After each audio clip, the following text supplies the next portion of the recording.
Okay, I'm back, and now let's wrap things up by taking a quiz over what you've learned today. So question number 1, a star has a parallax angle of 20 arc seconds. How far away is the star? So what formula do you think we need to use if we're given a parallax angle?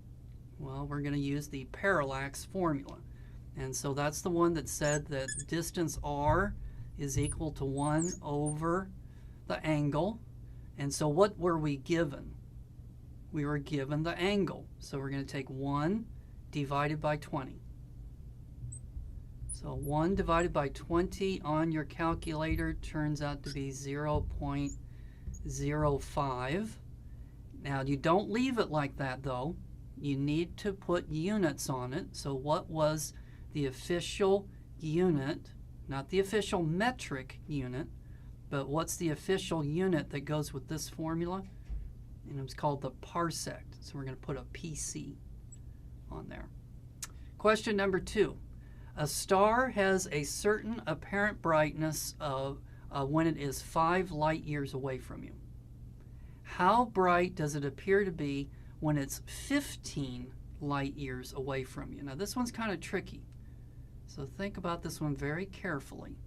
We want to know how many times further away is it. So it has a certain brightness when it's 5, and then it has a certain brightness when it's at 15. So how many times further away is it? So how many times does 5 go into 15? 3. So it's 3 times further away. So now, what formula do we use? Okay, this time we use the photometry equation. So F is going to be equal to L divided by 4 pi r squared. Now, we don't need to know what the real brightness is. What we need to know is it gets 3 times further away. We need to put the 3 down here, but what do we need to do to the r? We've got to square it. So 3 times 3 is 9, so it's going to be 9 times brighter or 9 times dimmer. Well, it's in the bottom part, so if this gets big, this gets small, so it's going to be 9 times dimmer than what it used to be. Number 3. Kepler's laws can be used on a binary star system to determine what? Okay, Kepler's law was the one it's the one that says the period squared, so T squared is equal to R cubed divided by M. So we can figure out the mass of this thing. Question number 4. Ven's law can be used to determine a star's what? So you got to remember what's Ven's law. So Ven's law was the one that said lambda maximum equals 0.0029 divided by T. So we can figure out the temperature of a star. Question number 5. A certain main sequence star has a temperature of 10,000 Kelvin.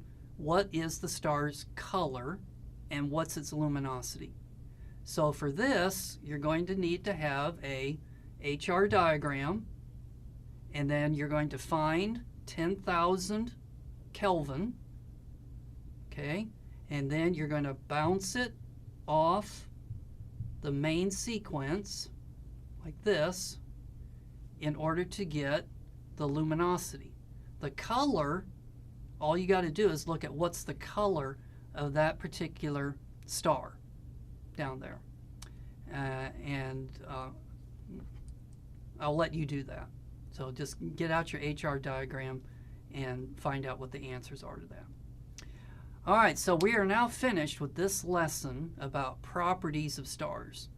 In our next lesson, we're going to talk about where do stars come from, and then how are they born.